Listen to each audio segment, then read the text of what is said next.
Paz e graça para você ligado na Rede Internacional de Televisão.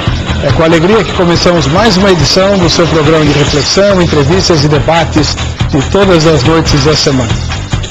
Hoje nós vamos falar sobre um livro do Novo Testamento.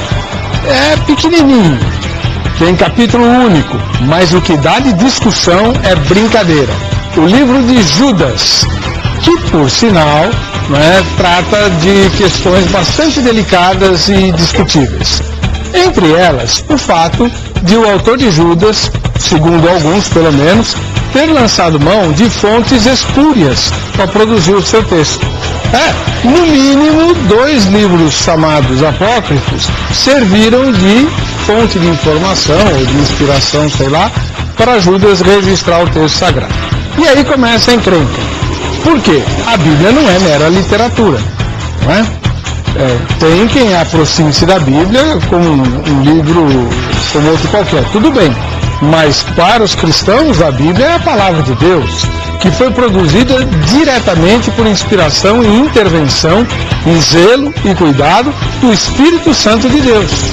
Ora, como é que um livro da Bíblia, do Novo Testamento, lança a mão, já que o livro é pequeno, lança a mão de farto material em comparação com o conteúdo do livro, de livros apócrifos que os próprios cristãos não aceitam, porque teriam sido falsos, escritos por gente que não se identifica, que usa nome falso, que traz mentiras, etc.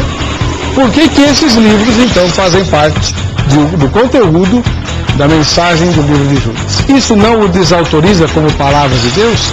Por que é que nós insistimos que o Novo Testamento foi inspirado pelo Espírito Santo, foi produzido sob os auspícios de Deus para ser a palavra de Deus, para guiar os discípulos de Jesus na sua vida, se parte desse Novo Testamento tem origem, no mínimo, duvidosa?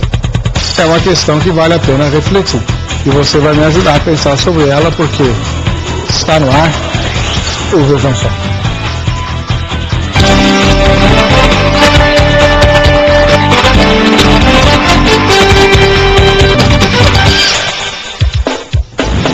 Olá, é com grande alegria que começamos mais essa edição do programa Vejam Só. Oferecimento da Agrade, Academia Teológica da Graça de Deus. Daqui a pouquinho a gente fala da Agrade para você e também apresenta os prêmios que a Agrade vai dar por você participar do programa. Seja você muito bem-vindo, esteja onde estiver. O sinal da RIT alcança o Brasil e todas as nações da Europa e das Américas. Por isso, participe conosco desse debate, especialmente se você for cristão. O meio de contato é o nosso endereço eletrônico www.vejamsó.com.br. Use o nosso site e você pode se habilitar a ganhar prêmios por conta disso. Para discutir um assunto tão delicado quanto esse, nós trouxemos 3 especialistas. 2 especialistas e um em treinamento, que é o seminarista. O primeiro especialista, você já conhece, tem estado conosco, não foge da raia, sempre aceita temas difíceis e espinhosos e não arreda pé das opiniões, muitas vezes polêmicas. Reverendo Nilson Fontinelli Piedade, ministro da Igreja Metodista Livre e professor de teologia no seminário da sua denominação. Seja bem-vindo, reverendo. Paz e graça. Paz e graça. Tudo bom? Tudo bem. Prazer estar aqui para colaborar mais uma vez no debate. A igreja que o irmão pastoreia? A Igreja Metodista Livre em Vila Bonilha, aqui em São Paulo. Na zona noroeste de São Paulo. O pessoal que assiste ao Vejam Só escreve para o senhor: reverendo, vamos surtir essas ideias ou não? A gente recebe assim, tanto pessoas que dizem, olha, eu fico impressionado, não tinha pensado nisso, como alguns, eu recebo e-mails de pessoas que dizem, olha, o senhor está doido, o que o senhor está falando, coisa desse tipo, né? Mas é interessante, a gente recebe e-mails de vários lugares do Brasil, do exterior, a gente se surpreende com as opiniões. Nunca ninguém escreveu assim, as muitas letras o fazem delirar? Eu acho que até coisas piores já pegaram. Falando que é para ter cuidado que quando chegar lá no céu, as pragas estão permitidas, porque lá no céu acontece. Tá bom. Chegando no céu, para mim tá ótimo. Muito bem, do outro lado, pastor Carlos Augusto Vailate, ministro da Igreja Evangélica Jaboque, professor do Instituto Betel Brasileiro, ele que é versado nas línguas bíblicas e também mestre em teologia. Pastor Carlos Augusto, como vai? Paz e graça. Paz e graça, Eder, boa noite aos telespectadores. Mais uma vez também agradeço o convite para estar aqui com os amigos, né, discutindo sobre esse assunto importante que é a palavra de Deus, né?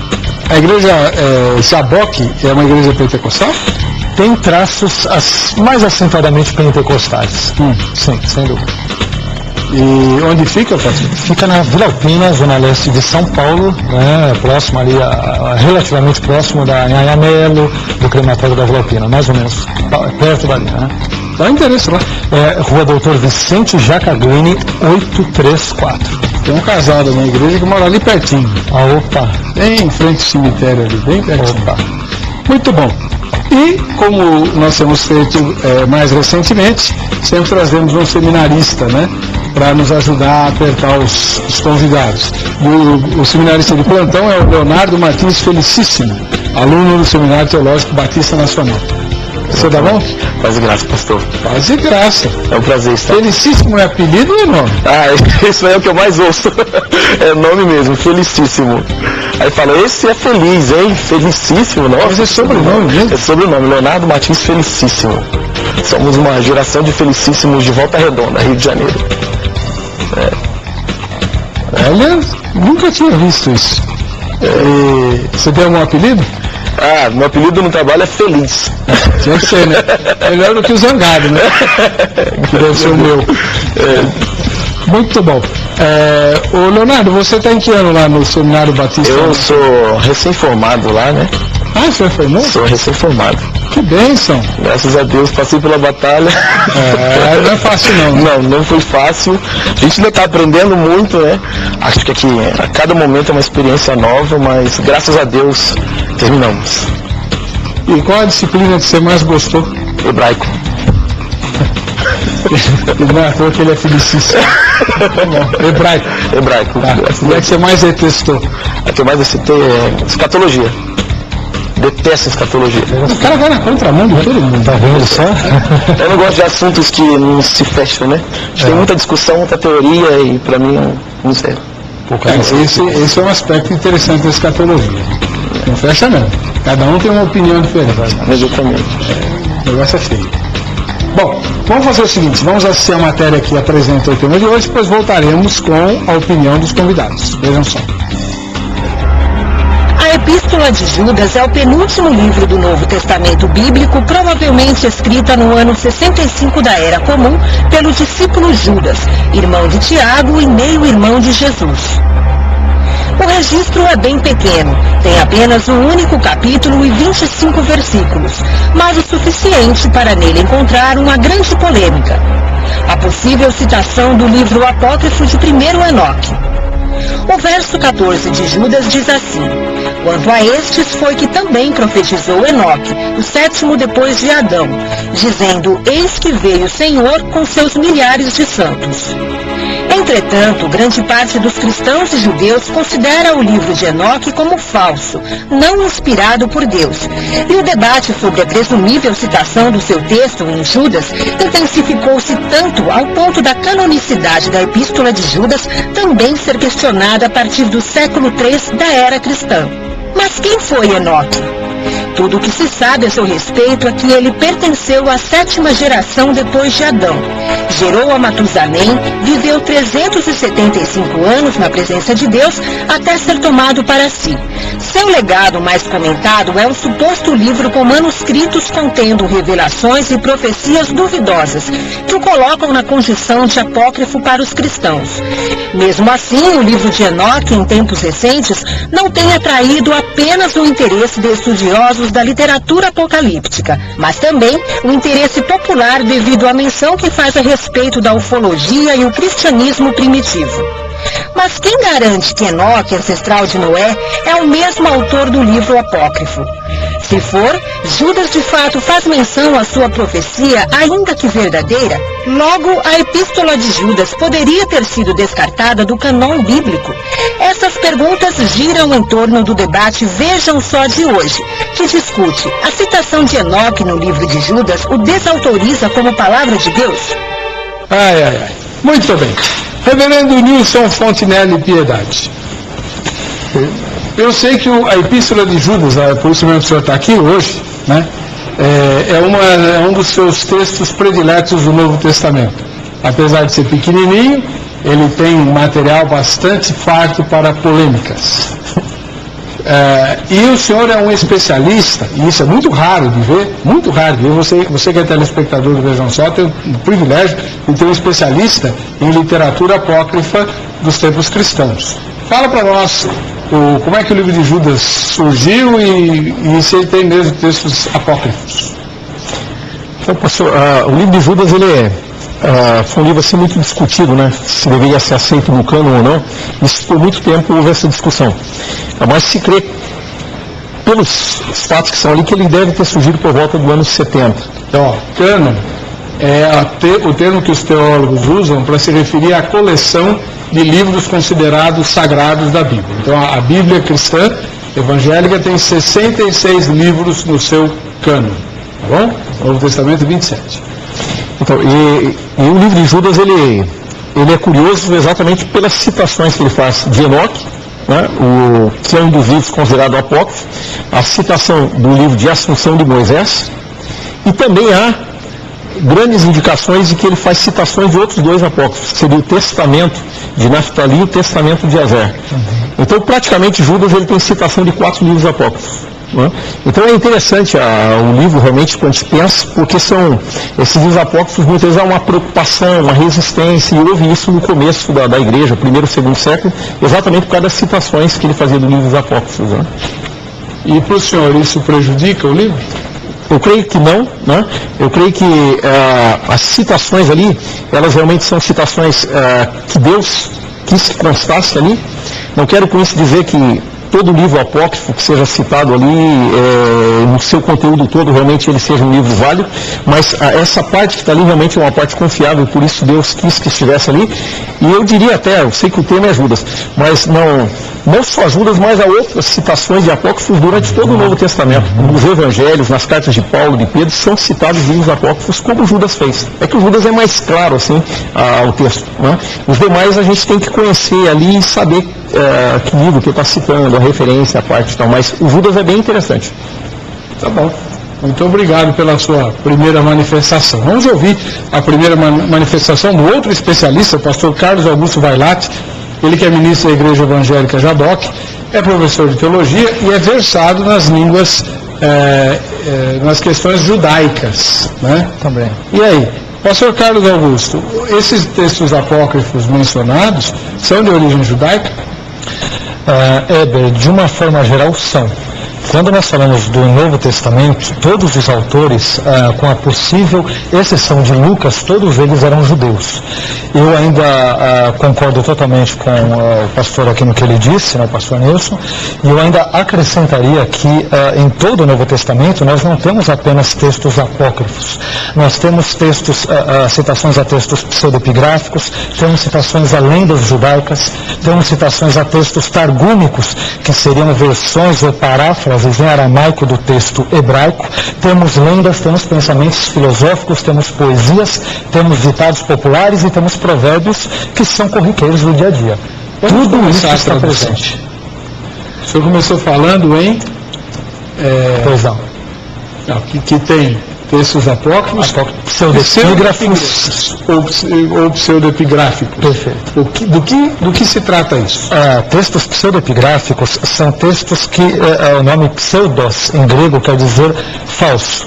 E epigráfico vem de grafém, que quer dizer escrever, ou seja, são textos que têm uma autoria falsamente atribuída a autores que têm maior representatividade canônica. Por exemplo, textos que seriam atribuídos a Paulo quando não são, atribuídos a Pedro quando não são, os próprios que o pastor citou agora, a Assunção de Moisés, que talvez teria sido escrito pelo próprio Moisés antes dele ser assunto aos céus, o próprio Enoque, que teria sido escrito pelo Enoque bíblico. Então são textos, né? O livro da Assunção de Moisés diz isso.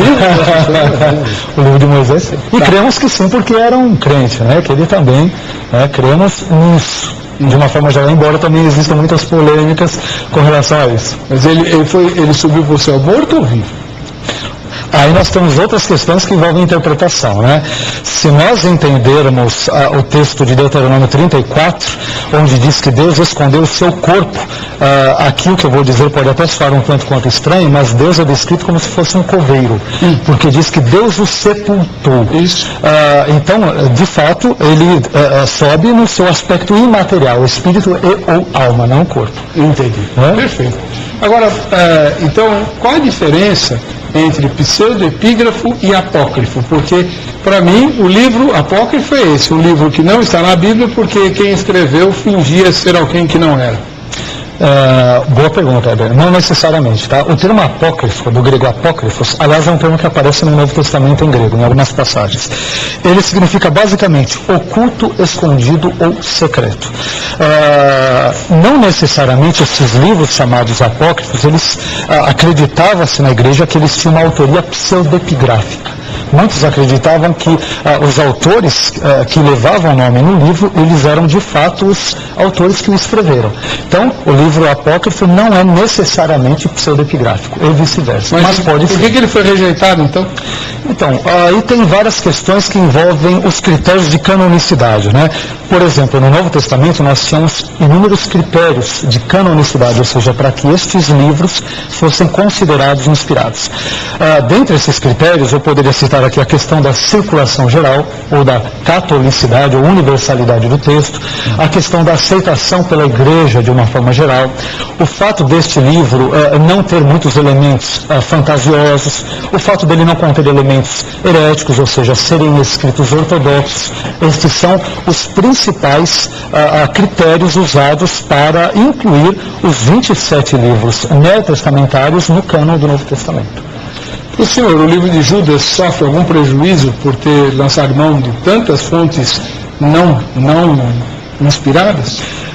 Particularmente eu acredito que não, viu, Albert? Porque, como eu disse agora há pouco, se eu acreditasse que Judas pudesse ser prejudicado, nós estaríamos em maus lençóis, porque o Novo Testamento, de uma forma geral, como eu disse agora há pouco, ele cita lendas, cita fábulas, cita textos mitológicos, ele cita textos targúmicos, midráshicos, talmúdicos, cita a tradição judaica, Jesus cita muita tradição judaica, que não são inspiradas, mas como ele é judeu, ele faz parte de um pano de fundo, de um contínuo cultural judaico, é natural que tais tipos de situações, exegeses rabínicas ou explicações façam parte.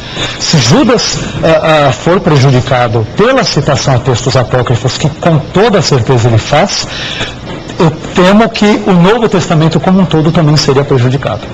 Bom, isso é uma característica típica de Judas. Então depois a gente vai trocar tudo isso em miúdos, eu lembro o Nilson e você vão ter que explicar por que a gente não usa os apócrifos então, já que os autores bíblicos usam, uai. Seminarista Leonardo Martins, felicíssimo, acredite se quiser, esse é o nome dele mesmo. Ele é aluno do Seminário Teológico Batista Nacional, acabou de se formar, né? Vai pastor Guilherme? Não, estamos esperando. Você é de que igreja? Estamos à disposição, Comunidade Internacional da Paz. Onde fica isso? Fica lá na Vila Rica, lá na região da Vila Formosa, Chapericanduva, aquela região ali. Cara, você mora na Vila Rica, meu irmão. Abençoado, né? Esse é, abençoado. Agora, me diz uma coisa, você gosta dos apócrifos? É difícil falar que a gente gosta, mas também a gente não pode desprezar, né? Até porque a gente sabe que existem muitos tipos de literatura que estão correndo ali com o Novo Testamento e produzem certo tipo de conhecimento sobre fatos históricos. Alguns podem ser rejeitados por serem fatos que não são reais, né? Como é o caso de alguns livros apócrifos por serem excluídos, né? Mas outros fatos a gente sabe que acabam explicando o pensamento cultural, ajudam muito na interpretação bíblica. Lógico que nós entendemos que uma vez que eles não são inspirados, nós não podemos tomar eles como verdade para poder interpretar um texto. Mas eles nos dão informações que são importantes para a compreensão de um contexto histórico, por exemplo. Obviamente eu também não li muitos textos apócrifos, mas, por exemplo, o próprio texto em questão que a gente tem trabalhado, que Judas talvez tenha citou, né? Que é o texto de Enoque, por exemplo, é muito interessante. É um texto que é praticamente profético, é um texto que tem muitas alusões ao futuro, dando uma ideia de Apocalipse, né? Apocalipse antigo. Então, tem uma riqueza literária que eu acho que é importante ser às vezes estudada. Então, mas as informações que ele traz, esse livro traz, são informações corretas, de boa saúde espiritual? Então por que nós não temos esse livro na Bíblia? É muito interessante. O Lutero, eu não vou saber talvez fazer a citação exata que ele fez, né? Mas o Lutero trabalhava a ideia de que os livros apócrifos, eles não necessariamente precisam ser aceitos como literaturas que edificam a vida espiritual do crente, mas são literaturas que trazem uma edificação intelectual. São boas literaturas, são bons livros para ler. Obviamente que uma vez que eles são apócrifos, eles não foram aceitos por grande parte da igreja, como o próprio professor e pastor Vailate colocou aqui. Haviam critérios de canonicidade, um deles era a circulação que havia naturalmente. Então uma igreja passava um livro para outra, e passava um livro para outra, e passava um outro. Um outro critério era imprimatur apostólico, que era uma ideia como se fosse de um selo, onde você tinha uma correspondência direta daquele livro com o apóstolo ou com o discípulo próximo. Então, uma vez que esses livros não tenham passado por esse tipo de critério e não tenham sido aceitos pela comunidade da igreja primitiva, é complicado a gente dizer que eles servem para edificação. Se servissem para edificação, eles provavelmente fariam parte do cânon. Mas eu acredito na importância deles como literatura popular, né? E como foram conhecidos também. A Igreja do Oriente, por exemplo, ela trabalhava a ideia de que essa literatura era uma literatura marginal. Então era uma literatura das ruas, era uma literatura que era usada por outros, né? Que não a da igreja, a sagrada, né? Tá bom. No próximo bloco a gente vai destrinchar isso, mas vocês não me convenceram, não. Eu estou com a impressão de que essa ideia de cânon está errada e nós deveríamos abrir o cânon, né? Porque, pelo que vocês estão falando aqui, os apócrifos sofreram uma grande injustiça. Sim, não. Depois a gente vai ver isso. Muito bem. Reverendo Nilson Fontinelli Piedade, vamos começar a trocar em miúdos tudo aquilo que vocês falaram no bloco anterior. No livro de Judas, o livro de Judas é um livro da Bíblia, é um livro do Novo Testamento, é um livro que vem antes de Apocalipse, né? É um livro pequeno, mas é um livro da Bíblia. Esse Judas não é o Judas Iscariotes, porque o Judas Iscariotes se matou. Que Judas é esse? Quem é o autor do livro de Judas? Então, a questão da autoria é discutida, mas a maioria, eu creio que concorda que é o Judas, irmão de Jesus. Porque o outro Judas, que foi apóstolo também, filho de Tiago, ele não poderia ser ele por algumas razões. Primeiro que o Tiago, que ele se refere, não seria tão conhecido, porque o Judas que escreve a epístola, ele diz o Judas, irmão de Tiago. Então esse Tiago chama a atenção que era um Tiago conhecido, porque ele usava uma referência para validar realmente a sua pessoa. Então o que se crê é que realmente seja o Judas, irmão de Jesus, que por sua vez é irmão de Tiago, que foi líder da igreja em Jerusalém. E que escreveu também a carta de Tiago. Que escreveu também a carta de Tiago. Agora, há existiram discussões na história sobre essa possibilidade, mas a mais forte, realmente a mais aceita é que seja Judas, irmão de Jesus. E ele não se referiu como irmão de Jesus até por uma questão de entendimento que ele tinha hoje, de que Jesus era realmente Senhor e que ele não se achava, né, até na condição de se colocar como irmão de Jesus, mas sim como um servo de Jesus. E possivelmente seria um dos irmãos mais novos de Jesus. Pela relação dos irmãos de Jesus que são apresentados no Evangelho, a posição que ele ocupa, se crê que ele seja um dos irmãos mais novos de Jesus. Por isso ele viveu mais tempo e viveu esse momento que a epístola foi escrita e que já era uma era pós-apostólica, né? Certo. Muito bem. E ele então faz referência a Enoque, o sétimo depois de Adão. Certo? Então, pastor Carlos Augusto Vailate, se Judas, autor bíblico, inspirado pelo Espírito Santo, disse Enoque, o sétimo depois de Adão, falou aquilo, que está no livro apócrifo de Enoque, eu posso dizer que o Enoque mesmo, que foi arrebatado, escreveu aquilo lá, ou não? Éber, você pode, sem dúvida. Aliás, o que você sugere até agora, não só você, mas outras pessoas do período da Igreja Antiga também o fizeram. Clemente de Alexandria, Tertuliano e a Epístola de Barnabé aceitavam primeiro Enoque e a Assunção de Moisés como livros totalmente canônicos. Todos, eles aceitavam, isso aí está documentado. Então, essa que é a questão complicada. Só que essas pessoas, elas vivem, e a Epístola de Barnabé, esse é um contexto do 2º ao 4º século depois de Cristo. Porém, os nossos escritos mais antigos, os nossos melhores manuscritos, chamados melhores manuscritos do Novo Testamento, eles datam da época do 4º século depois de Cristo. Então, aliás, houve uma cisma com relação à igreja cristã oriental e ocidental com relação à inclusão ou aceitação desses textos no cânon. Então, para nós termos uma ideia, a Igreja Católica, após o Concílio de Trento, já bem no final da Idade Média, eles acabaram aceitando os apócrifos. Claro que nesse caso, primeiro Enoque não está, mas os apócrifos que pertencem ao Antigo Testamento, Tobias, Judite, primeiro e segundo Macabeus, Baruque e assim por diante, devido a essa questão, devido a vários assuntos que eles têm, a várias doutrinas que eles acharam importantes incluir no cânon. Agora, a igreja, de uma forma geral, principalmente depois da Reforma Protestante, achou por bem, devido a vários conteúdos que, é verdade, são fantasiosos, tem várias questões que envolvem vários elementos mitológicos, míticos, fabulosos, resolveram por bem excluí-los. Porém, em outros textos da Bíblia, no Antigo e Novo Testamentos, nós temos outros elementos que envolvem fábulas, que envolvem tradições, como eu disse agora há pouco, envolvem textos que vêm da tradição judaica, rabínica. Por que estes textos foram incluídos? Então, o que nós entendemos, Éber, é que o autor bíblico, por vermos que o que ele escreve é algo inspirado, então tudo aquilo que ele cita adquire também um caráter de canonicidade ou legitimidade.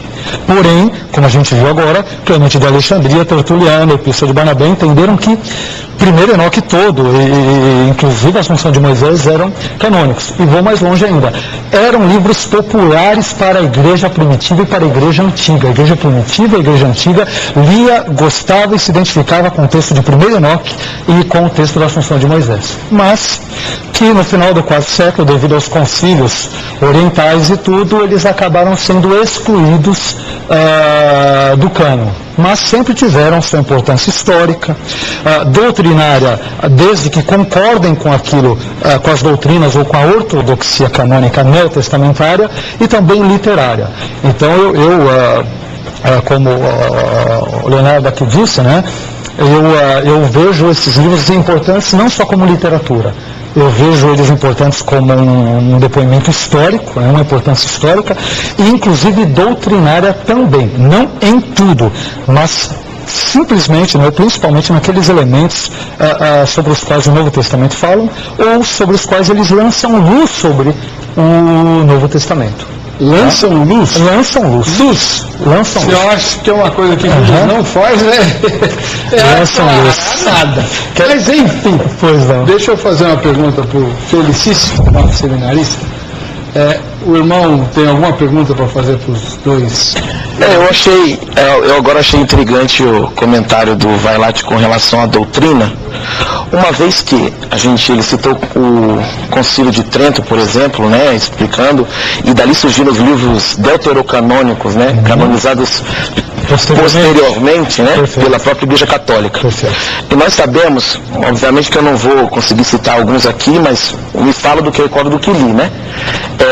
Sabemos que algumas dessas literaturas consideradas como apócrifas, por exemplo, contêm doutrinas católicas, como, por exemplo, a doutrina do purgatório.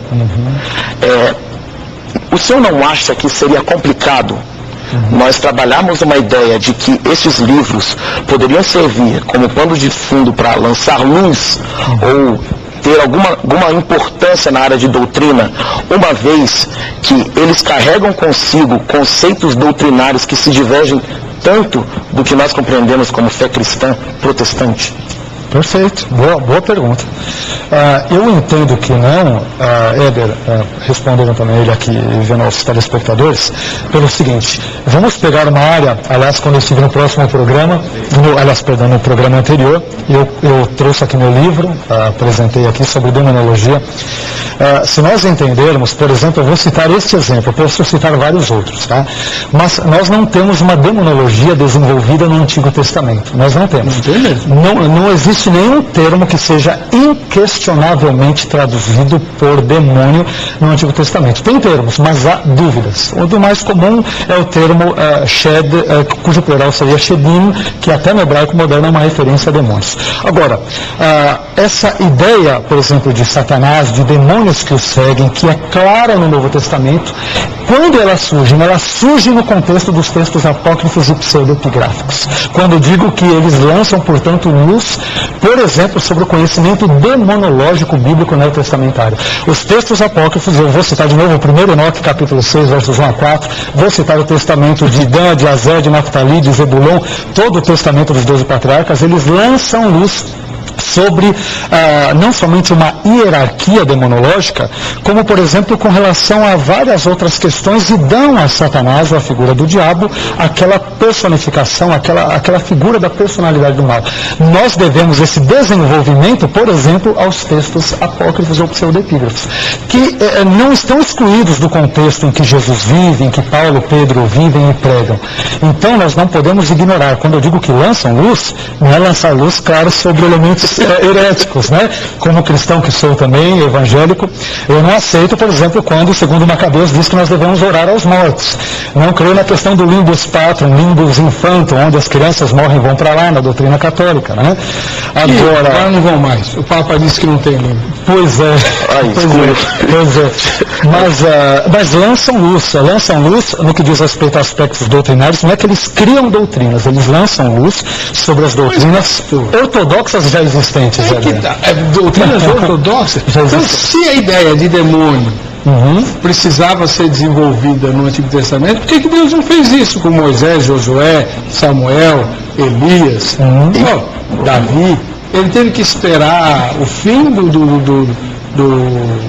dos tempos, né? A plenitude dos tempos, porque, na verdade, esses escritos surgem no período interbíblico. Sim. É interbíblico, e muitos deles no período também neotestamentário, de segundo ou terceiro século, Cristo a primeira e segundo depois. Eles recebem o nome de Testamento dos Patriarcas, certo? Sim. Não foram escritos pelos patriarcas. Sim, por isso são pseudepígrafos. Foram escritos milhares de anos depois que os patriarcas morreram. É verdade. Certo? Ok, correto. Muito bem, 1500 anos depois. Mas tá bom. Aí eles lançam luz, eles são mentirosos. Como é que um livro mentiroso pode lançar luz? Reverendo, está doido para falar que eu estou vendo aqui?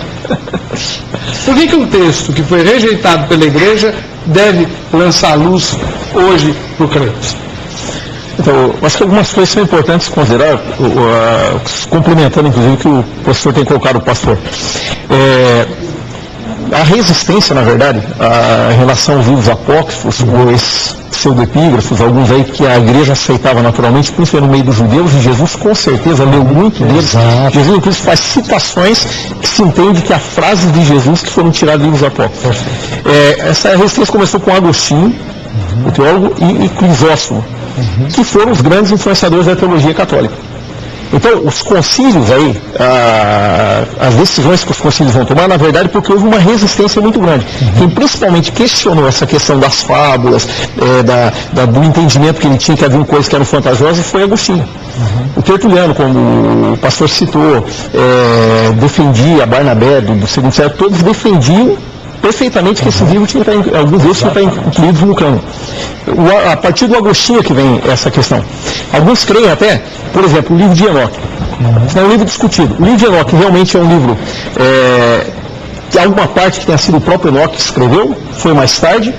O fato é que o escrito que a gente tem de Enoque hoje, até quem defenda que Jesus teria contado isso a seus discípulos, porque era uma história corrente no meio dos judeus sobre Enoque, e alguém posteriormente, depois de Jesus, escreveu Enoque. até quem defenda isso, de uma história que o próprio Jesus conhecia também e teria contado. Da mesma maneira que o Moisés, quando ele escreve, praticamente 3.000 anos depois da história, que o Moisés vai escrever Gênesis, e ele cita 10 livros lá em Gênesis. Mas então, ele cita o quê? 10 outros livros. O livro de Gênesis é dividido em 10 livros. O livro da criação dos céus, da terra, o livro tal. Gênesis é formado de 10 livros. Então esses livros já existiam. E quando o próprio Moisés vai escrever 3.000 anos depois, ele está usando o que já tinha anteriormente. Então a gente vai dizer assim, mas será que dá para confiar no escrito do Moisés? Se ele não viveu a criação, era um livro antigo que tinha... Mas aí é que entra o conceito de inspiração. Para que serve a inspiração? Justamente para dar ao autor bíblico a capacidade de escrever sobre coisas que ele não testemunhou necessariamente. Exato. Mas aí que entra a questão, pastor. O fato que eu acho que pega mais é essa questão dos critérios, até que alguns critérios foram adotados para garantir essa canonicidade, garantir a certeza da canonicidade do livro. Eu pessoalmente, eu creio que é duvidoso esses critérios. Eu pessoalmente. Por quê? Não se entrou praticamente no cânon do Novo Testamento, tinha que ser escrito por um apóstolo, a pedido do apóstolo, ou alguém que andou com o apóstolo. Todo material que foi escrito por qualquer outra pessoa que não teve acesso direto a um dos 12, foi rejeitado. Então, na verdade, catalogado tem mais de 130 livros apócrifos, entre apócrifos, pseudoepígrafos, tem mais de 130 livros existentes, aí, cópias, fragmentos, tanto do Antigo quanto do Novo. Mas alguns têm coisas absurdas, como aquelas ideias de que Jesus constituiu família com Maria Madalena e tudo mais. Então, aí que entra a questão, aí que eu entro naquela questão que até nos debates anteriores eu levantei a questão aí. Que se os livros apócrifos, pseudoepígrafos, muitos deles até eram aceitos, e a igreja fazia a leitura deles, depois houve a resistência do concílio, ou mesmo de alguns concílios lá na Idade Média, quando você chega em Lutero, o povo não tinha a Bíblia na mão. Até então o povo não tinha acesso às Escrituras. Então Lutero é que vai fazer a tradução da Bíblia para o alemão e o povo vai ter a Bíblia na mão. Só que aí agora vem aquela pergunta. O povo diz, olha, e agora? Nós lemos só esse texto canônico, que foi traduzido para o alemão, ou nós aceitamos também a leitura dos apócrifos? A discussão começou, o debate, porque o povo está tendo acesso à palavra agora. O que é a palavra de Deus e o que não é? E eu defendo que Lutero, por medo de não ter controle naquele momento na reforma, o Lutero então fez aquela que é uma das máximas que a gente usa aí, só a Escritura. Ou seja, não seriam os reformadores que teriam falado só a Escritura, mas seria uma resposta do Lutero quando se perguntava, e agora, Lutero, a gente continua trabalhando com alguns livros apócrifos ou só com esse escrito que o concílio reconheceu como canônico? Aí Lutero disse, então fica só com o canônico, só com a Escritura, para evitar esse desgaste. Mas o próprio Lutero não aceitava, por exemplo, a Epístola de Tiago. Porque na Epístola de Tiago ele questiona, como foi colocado em fábulas algumas coisas aqui, o Lutero questionava o fato da extrema unção, que ele achava o fato de ungir os enfermos, como também a questão da confissão, confessar os nossos pecados uns aos outros. Então, o próprio Lutero teve resistência e não aceitava Tiago como livro canônico. A questão é, vamos tratar então, antes de eu começar a ler as mensagens que chegaram, dos problemas. O que é que existem nesses livros pseudoepígrafos ou apócrifos que vocês não aceitam e que, portanto, justificam o fato deles terem ficado fora do cano? Por exemplo, vamos começar com o livro Assunção de Moisés, né? Tem coisas lá que não dá para engolir? Heber, tem coisas no livro, quer dizer, o livro Assunção de Moisés ou Testamento de Moisés, muitas vezes são nomes vistos como sinônimos, né? Ele trata, por exemplo, de questões que envolveriam o discurso de Moisés um pouco antes de morrer, ou seja, entre os capítulos 31 a 34. Então, ele na verdade, ele traz... De Deuteronômio. Então ele traz uma espécie de uma exegese, ou um midrash, que é um nome também típico judaico, ou seja, ele tem a intenção de explicar coisas que Deuteronômio não fala nada sobre isso, mas essas explicações, estas exegeses, são típicas do contexto judaico. Agora, eu iria ainda mais longe na sua questão e diria que primeiro Enoque, por exemplo, fala muito de demônios, de anjos caídos, fala sobre porções de feitiço, de várias questões de amarrações que são feitas com as mulheres, da relação entre os anjos e as mulheres, que tem relação com Gênesis capítulo 6, versos 1 a 4. Isso tem um correspondente quase que exato em 1 Enoque 6, versos 1 a 4. Agora, A questão é essa, a questão é que eles são vistos como canônicos naquele trecho em que eles são citados pelo autor que escreve um texto inspirado. Porque eles contêm lendas, aspectos mais mirabolantes ou fantasiosos, mas a Bíblia também tem. Então, só para citar alguns exemplos, Heber, quando Paulo diz lá em 1 Coríntios capítulo 10, verso 4, ele diz lá que o povo de Israel estava no deserto e diz lá que eles beberam todos de uma pedra espiritual e todos foram acompanhados por uma mesma pedra espiritual que o seguia, e a pedra era Cristo. Muitos pensam que esse texto ele vem de Números, quando Moisés bate 2 vezes na rocha e ocorre, mas ele não vem de lá, isso vem de uma lenda judaica.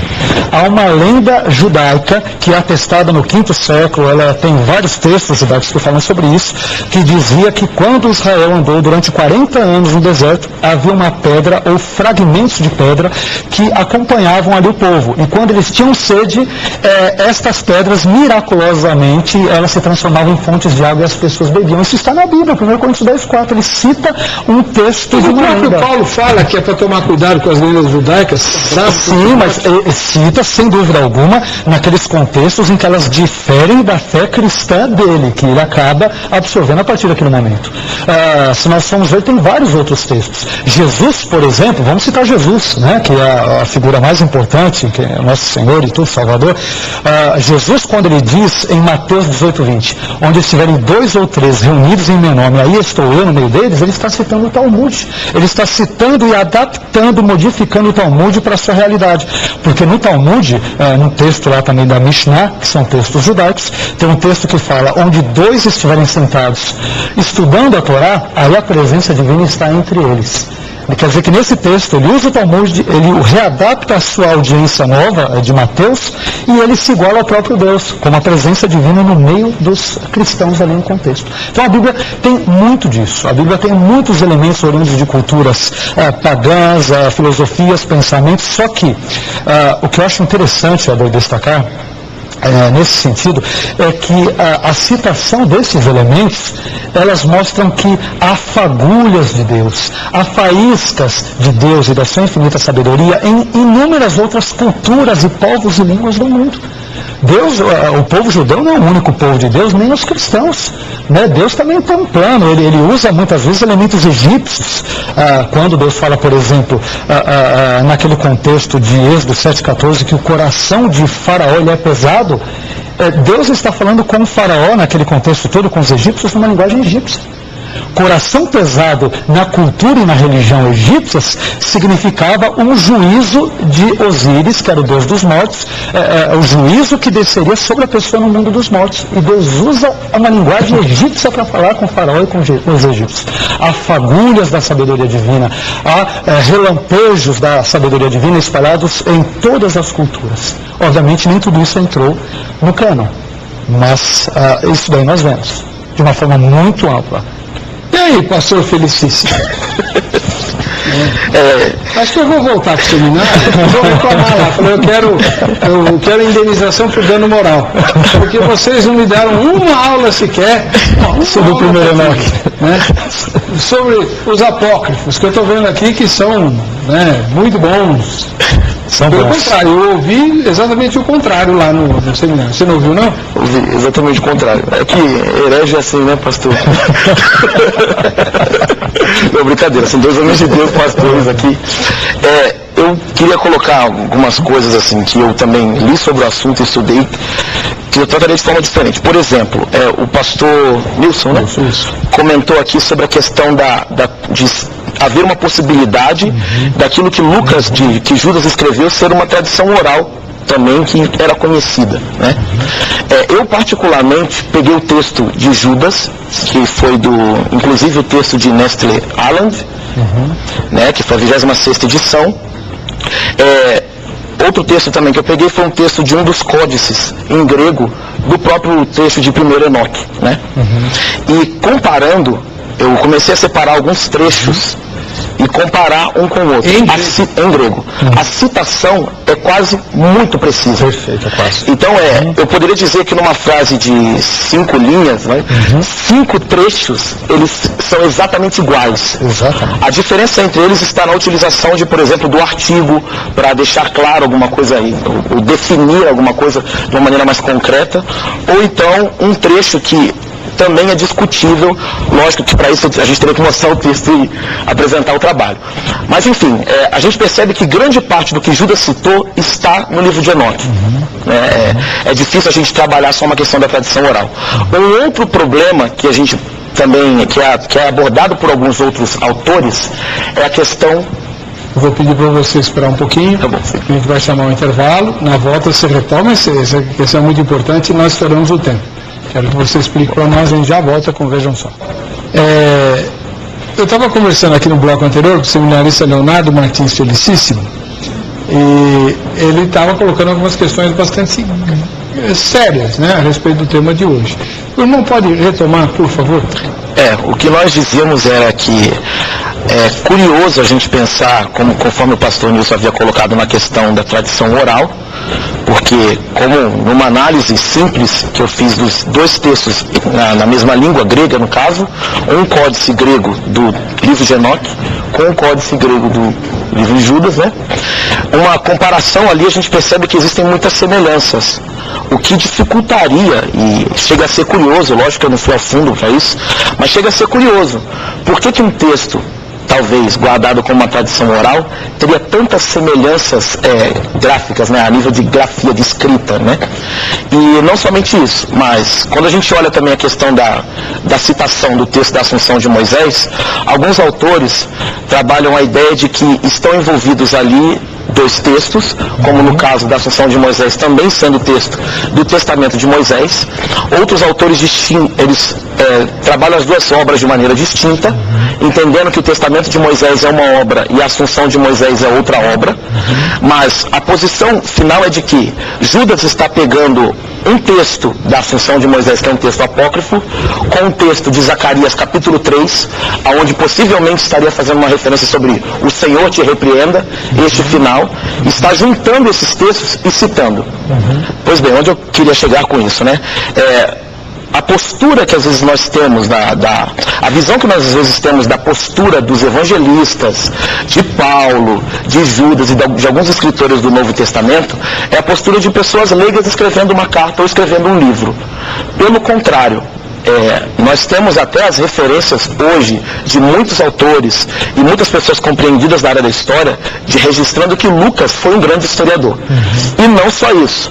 Nós sabemos que Paulo, e nós percebemos isso pelo discurso que Paulo faz em Atenas em Atos 17, nós percebemos que Paulo era um mestre da retórica. Ele não só era um mestre rabínico, como ele era um mestre da retórica. Ele sabia se impor, sabia argumentar. O que eu consigo ver em Judas e do que eu li a respeito, essas características de semelhanças entre os 2 textos e dessas citações distintas, são na verdade um ato de alguém que está defendendo um ponto de vista. Não especificamente nesse ponto que eu vou talvez divergir da ideia que o professor e pastor Vanalha Vailate colocou aqui, né? Não que necessariamente esses trechos fossem tidos por Judas como textos inspirados. Nós não temos base para isso é hipotético, né? Mas nós poderíamos dizer, tendo ideia nesses traços, nessa análise que eu acabei de colocar, que Judas está citando de maneira histórica, utilizando como autoridade, porque era uma fonte comum para ele e para o seu leitor, e por isso ele poderia tomar mão disso e citar. Como é o caso também da citação de 1 Coríntios 10:4. Eu também acho que é muito nocivo e talvez é perigoso nós abordarmos uma ideia da Bíblia citando lendas. Exatamente. Ou utilizando as lendas para defender o seu ponto de vista. O que eu acredito também que esteja acontecendo com Paulo, assim como em próprio Atos 17 ele cita Epimênides, e em próprio Tito ele cita Menandro, que são poetas gregos, o que Paulo está fazendo o meu leitor sabe quem são eles. Eu tenho conhecimento deles. o meu discurso, ele tem uma linha, e eu tenho claramente a visão que eu desejo passar para eles. Eu tomo parte dessa citação, cito esse autor para captar a atenção do meu público e apresento a minha teologia em cima disso. Não especificamente que eu esteja usando textos inspirados, ou textos que eu considero inspirado, ou textos que sejam lendários, mas são textos em comum. São textos que a audiência entende e que o autor entende. Pegando o caso, o professor vai lá, pegando o caso que o senhor mesmo mencionou, sim, da rocha que o seguia. Perfeito. Certo? Para nós, que não sabíamos, também eu sabia. É desconhecido isso. É muito claro. Né? Então Paulo está fazendo aqui uma referência ao fato de Jesus ser a rocha. Pedro também fala que ele é a rocha. É Jesus, é Jesus, só que ele baseia-se em uma lenda para falar disso. Que era Cristo. Então Paulo está lançando mão de um conhecimento para o leitor original que era existente e fazendo uma aplicação cristã. Exatamente. Não há prejuízo. Você não está dizendo que a lenda era verdadeira. Sim, exato, perfeito. É essa a questão. Quando eu digo que ele cita a lenda, não que necessariamente ele acreditasse, né? Mas ele cita algo que era do conhecimento comum das pessoas, como ele colocou agora. Não é que ele acreditasse em tudo que ele cita. Mas tem coisas, por exemplo, que não estão. Deixa eu citar outro exemplo de novo. Vamos sair da Bíblia, né? Vamos lá para um texto interessante. Quando a gente vai para um texto de Timóteo, onde Paulo cita Janes e Jambres, que seriam os dois mágicos lá, que eram o braço direito e esquerdo de Faraó no texto de Êxodo, ele não cita nem o texto maçorético. Esse texto maçorético seria o texto hebraico, seguido das questões vogais, né, ou da vocalização, entre o século VII ao XI depois de Cristo. Só que ele não cita nem isso e nem a Septuaginta, que é a tradução grega do Antigo Testamento hebraico, vertida entre o terceiro e segundo séculos antes de Cristo. E de onde então Paulo tira Janes e Jambres? Isso está no texto, e quando está no texto, de novo, ele adquire um caráter canônico. Aí ele cita do Targum. Ele cita do Targum, que é um comentário, que é uma paráfrase do texto hebraico, o Targum Yonatan, que é do segundo século antes de Cristo. Lá aparecem os nomes de Janes e Jambres, ou Yanes e Jambres, uma vez que não existe o J em hebraico, nem em aramaico. Ele cita essa fonte. Então, essa questão que eu quero dizer, quando há essas citações, como ele bem colocou, a questão é, nós não podemos ignorá-las, elas estão no cânon. Há citações apócrifas, pseudepigráficas, lendárias, mitológicas, ditado popular, quando Paulo diz, não vos enganeis, as más conversações corrompem os bons costumes. Isso é ditado popular de conversa de rua. Só que quando ele cita, você vê, não é que esse ditado seja inspirado, mas ele está de acordo com a ética do momento, com o ensinamento do momento, e faz sentido. Hoje nós podemos dizer, cada macaco no seu galho teria um tipo de... eu acho que isso ajuda, né? Isso ajuda a gente, telespectador principalmente, a entender que a Bíblia não foi psicografada. Exatamente. Né, Paulo? Está se segurando lá. Eu quero só aproveitar e fazer algumas colocações que o pastor está colocando, um exemplo, né, porque às vezes a gente vê o pessoal que assiste o programa, às vezes não entende, né, essa questão do apócrifo. Sim. Um exemplo também, claro, que a gente poderia colocar de citação de um livro considerado apócrifo é Mateus 27, quando ele descreve que Judas traiu Jesus após o suicídio de Judas e que 10 moedas foram compradas no campo, né, e que esse campo então foi campo de sangue. Isso é uma citação que ele diz lá no texto de Mateus, bem como falou o profeta Jeremias. Só que não existe isso em Jeremias. Exato. Então qualquer um que tenha a sua Bíblia na mão pode procurar o Jeremias inteiro, que não existe isso. Por quê? Porque existe o segundo Jeremias.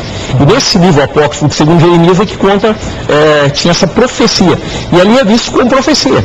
Quer dizer, um livro apócrifo profetizou o que ia acontecer com Judas. E ali o próprio texto de Mateus reconhece a profecia do segundo Jeremias. Exato. Eu até colocaria uma outra questão que eu acho que é importante sobre Judas, dentro do que a gente está colocando, a relação que tem entre Judas e segundo de Pedro. Segundo de Pedro 2. Okay.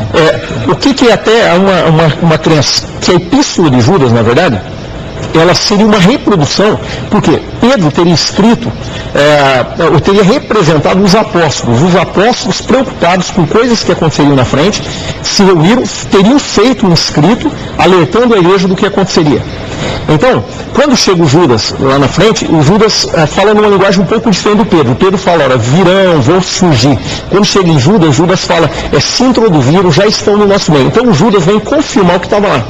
Se Judas, em 2 de Pedro 2, é praticamente cópia de um panfleto, que teria sido escrito pelos apóstolos, isso vai ainda mais afirmar a ideia de que realmente eles reconheciam perfeitamente o livro de Enoque, de Moisés, porque seria um escrito apostólico que Pedro registrou e depois, mais tarde, o Judas vem e reproduz agora dizendo, se cumpriu tudo que estava na segunda epístola de Pedro. Aconteceu, estão no nosso meio. Então seria mais uma afirmação de que entre eles, os leitores sabiam nitidamente quando citava Enoque, Moisés, era uma leitura comum entre eles. Bom, não sei se eu posso já aproveitar também até a fala dele. É interessante que nós estamos aqui conversando um pouco nos bastidores, né? E para nós, assim, quer dizer, ele estuda a Bíblia, aqui ambos, aqui estão pessoas aqui que estudam a Bíblia, não que tem razão em tudo, de hipótese alguma, não, nós temos a nossa opinião, mas é interessante que quando a gente fala do fechamento do cânon do Novo Testamento, que se deu no quase de meados para o final do quarto século depois de Cristo, né? Tanto no Oriente quanto no Ocidente, Hipona, Cartago, regiões do Oriente, não houve um consenso geral das pessoas.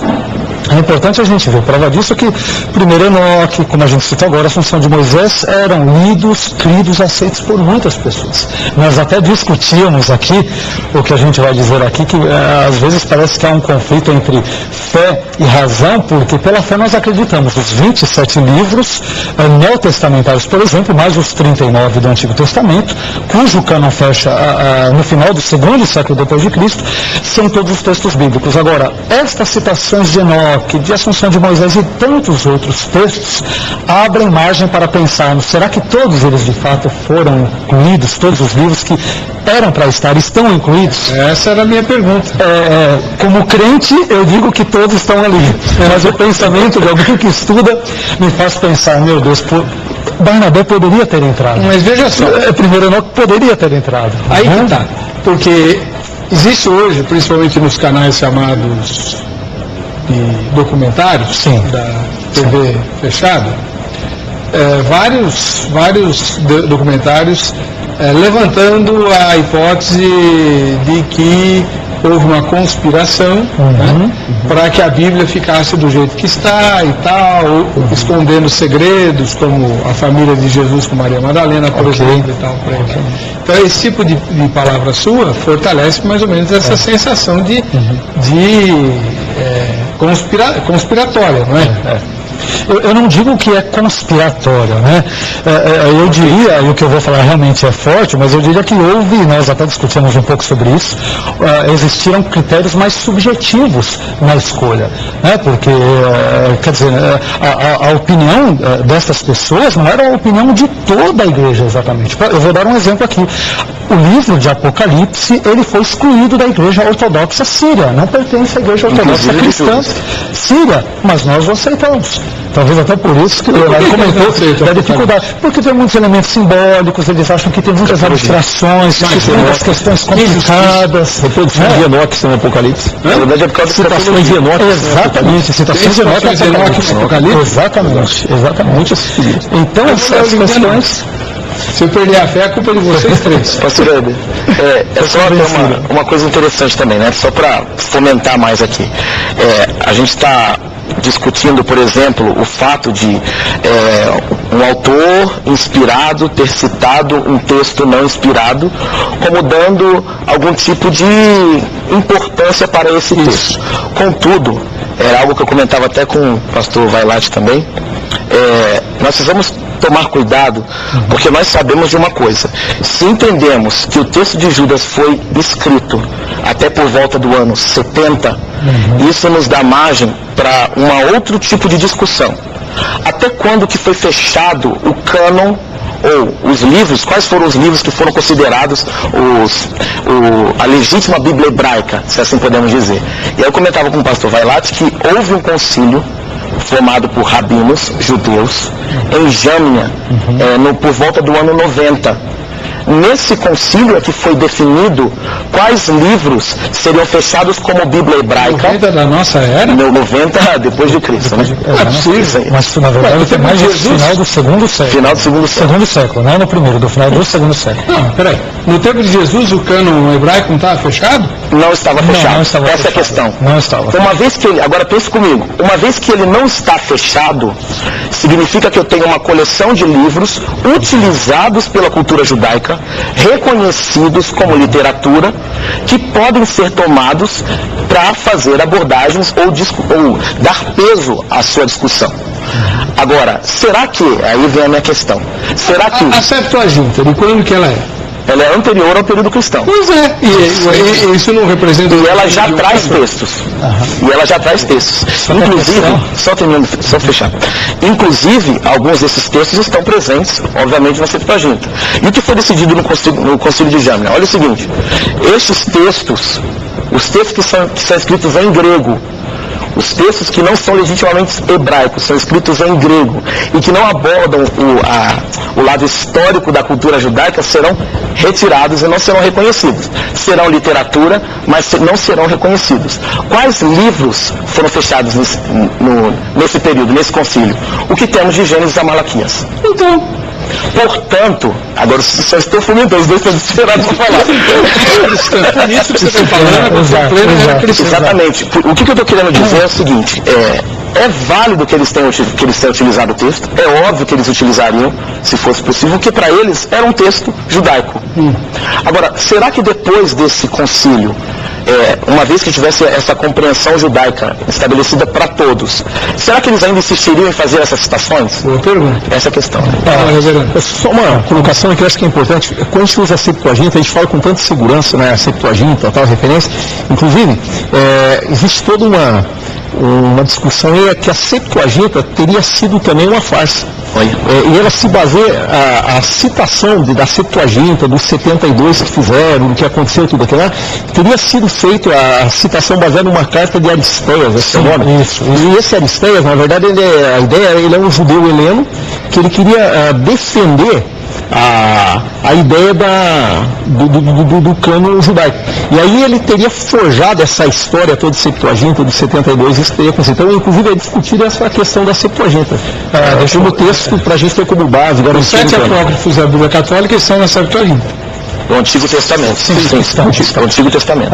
O que ocorre, Roberto? Quando a gente fala aqui, eu acho que é interessante a gente colocar algumas coisas aqui. Nós temos dois cânons. Nós temos o cânon alexandrino, que se tornou a Septuaginta. E nós temos o cânon palestino, que é o texto massorético, a Bíblia hebraica, que não tem os apócrifos. Quando ocorre uma cisão na igreja entre a igreja oriental e ocidental, a igreja oriental, ela acaba seguindo, dentro desse contexto todo, muitas vezes um aspecto voltado até para os apócrifos, ou seja, para esse texto alexandrino, enquanto a outra parte da igreja não. Agora, é interessante a gente ver que a maioria esmagadora das citações do Novo Testamento feitas ali ao Antigo Testamento seguem a Septuaginta, né? A gente fala Septuaginta de uma forma portuguesada, mas se diz Septuaginta.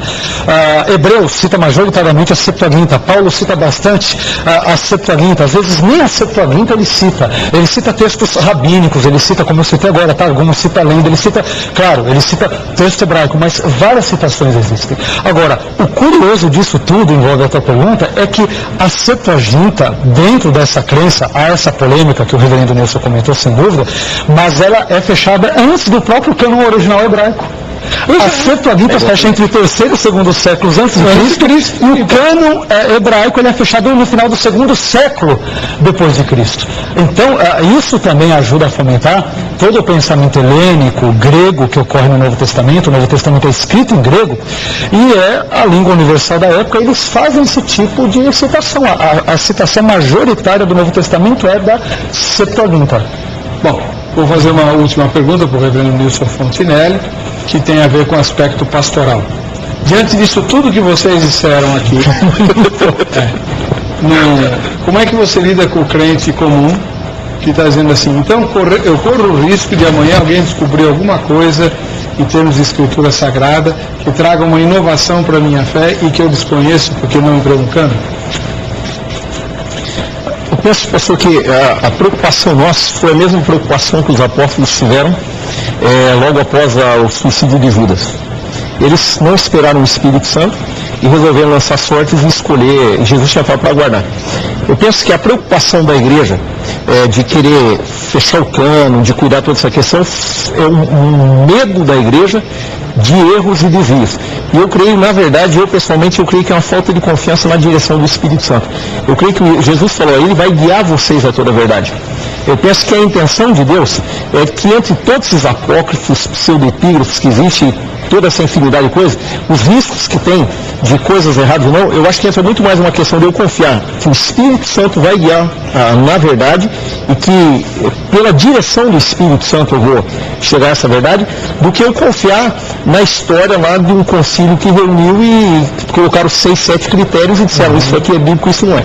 Eu prefiro confiar muito mais no que o Espírito Santo estaria direcionando do que praticamente isso. Então eu não me assustaria, assim, hoje disso ficar aberto a um irmão da igreja, alguém assim que de repente não estudou teologia e tal, porque eu creio nessa direção do Espírito Santo. Eu creio que ele vai guiar toda a verdade, foi a promessa de Jesus. Tá bom. E você, que vai ser pastor? Felicíssimo. Eu tenho a ideia de que não foi a primeira vez em que a Bíblia esteve no banco dos réus, foi criticada, sua inspiração houve a tentativa de negá-la, né, a sua autoridade, a sua infabilidade, mas ela permaneceu até hoje. Nós temos a ciência crítica da Bíblia, que é uma ciência que tem se desenvolvido. Temos um grande estudioso aí que tem criticado a Bíblia pesadamente, que é o Bart Ehrman, e é um cara super inteligente, né? É um crítico que faz com maestria, mas a Bíblia ainda assim, ela permanece unânime. Podem surgir inovações? Podem. Podem surgir descobertas? Podem.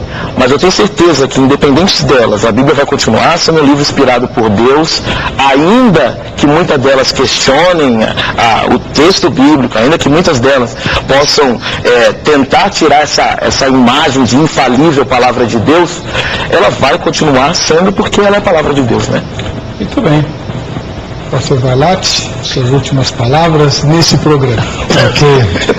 Eu entendo o seguinte, que da mesma forma que o reverendo Wilson comentou, eu creio que eu falo às vezes alguns assuntos relacionados a isso na igreja, mas eu gosto também de não omitir informações para os membros da igreja. Não é que eu queira confundi-los, mas eu penso que como pastor, mas como um estudante, também um estudioso da Bíblia, eu deva falar a verdade para eles.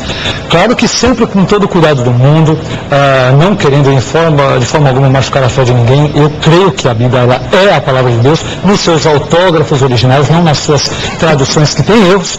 Quando nós falamos de inspiração e infalibilidade, é nos autógrafos originais em hebraico, 98% do Antigo Testamento, 2% do Antigo Testamento em aramaico e 100% em grego, com alguns latinismos, hebraísmos e semitismos no Novo.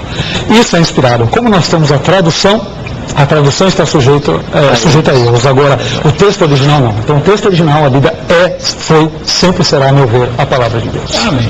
Muito obrigado para vocês. O contato dos 3 convidados está no site vejamsó.com.br. Enderece a eles os seus comentários, as suas dúvidas, convites para pregar, etc. Tá bom? Você que fica com a gente, que fica com a Rite, a paz e a graça de Jesus.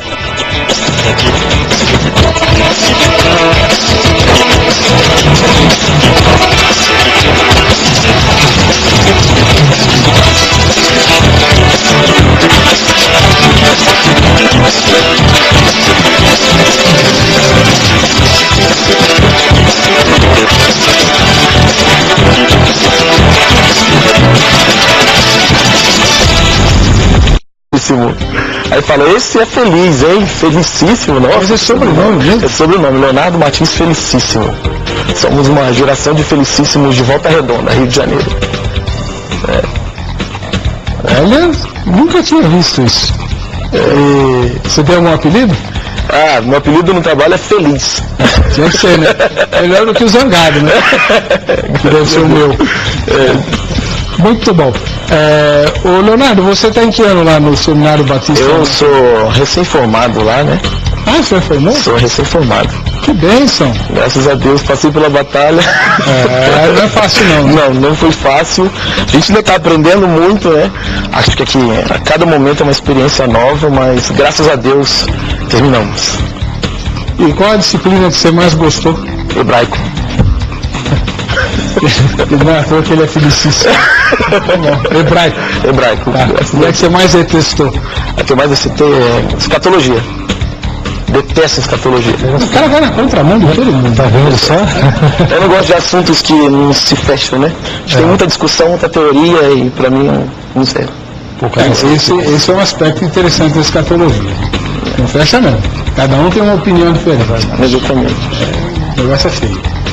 Bom, vamos fazer o seguinte, vamos assistir a matéria que apresenta o tema de hoje, depois voltaremos com a opinião dos convidados. Vejam só.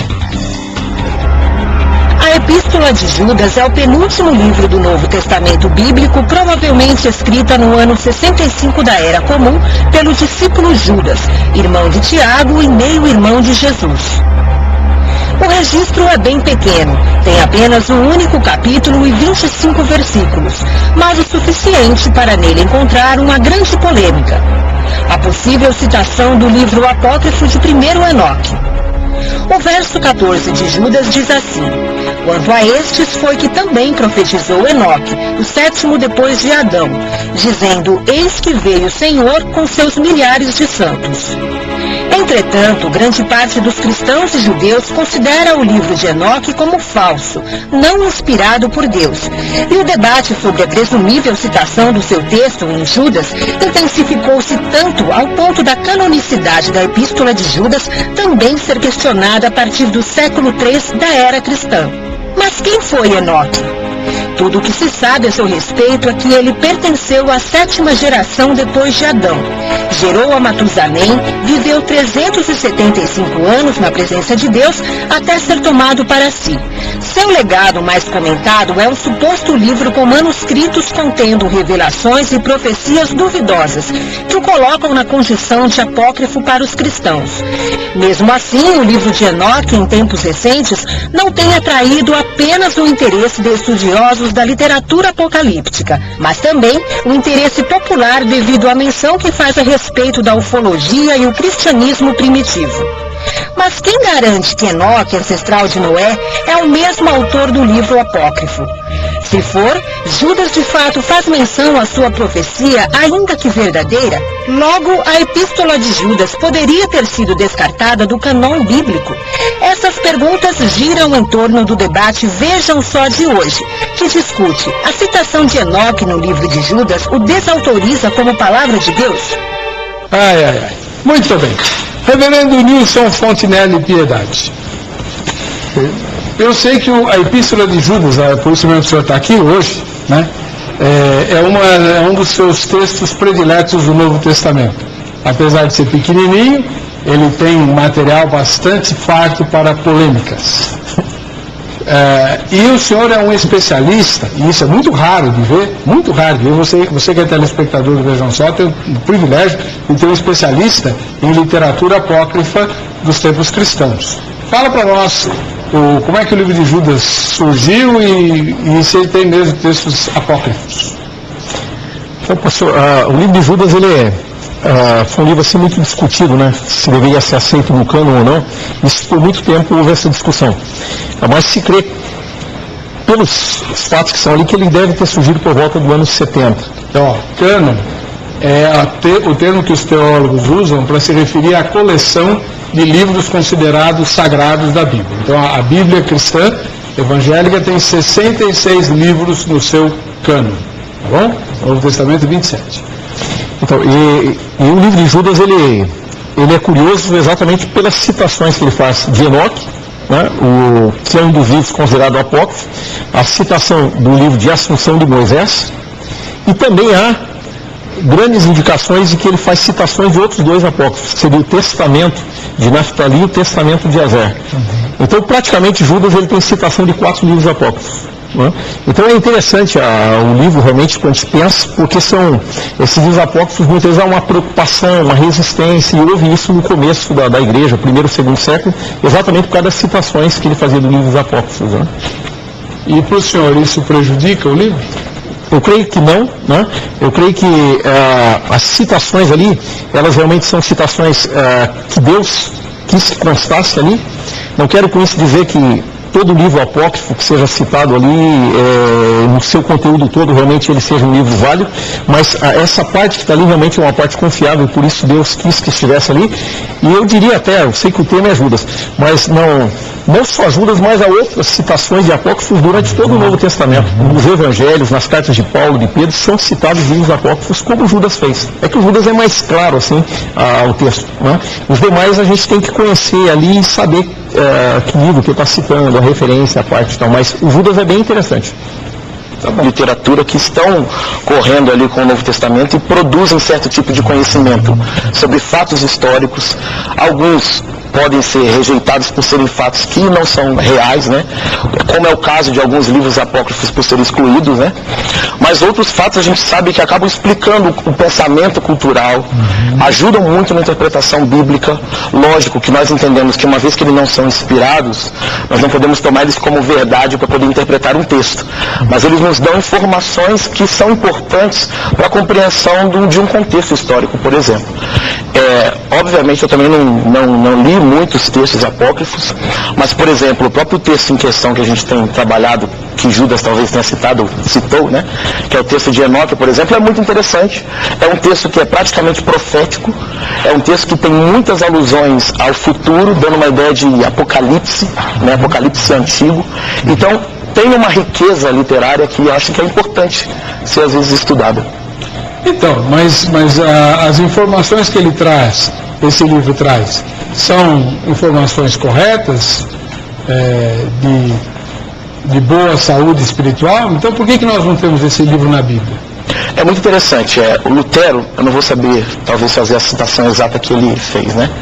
Mas o Lutero trabalhava a ideia de que os livros apócrifos, eles não necessariamente precisam ser aceitos como literaturas que edificam a vida espiritual do crente, mas são literaturas que trazem uma edificação intelectual. São boas literaturas, são bons livros para ler. Obviamente que uma vez que eles são apócrifos, eles não foram aceitos por grande parte da igreja, como o próprio professor e pastor Vailate colocou aqui. Haviam critérios de canonicidade, um deles era a circulação que havia naturalmente. Então uma igreja passava um livro para outra, e passava um livro para outra, e passava um outro. Um outro critério era imprimatur apostólico, que era uma ideia como se fosse de um selo, onde você tinha uma correspondência direta daquele livro com o apóstolo ou com o discípulo próximo.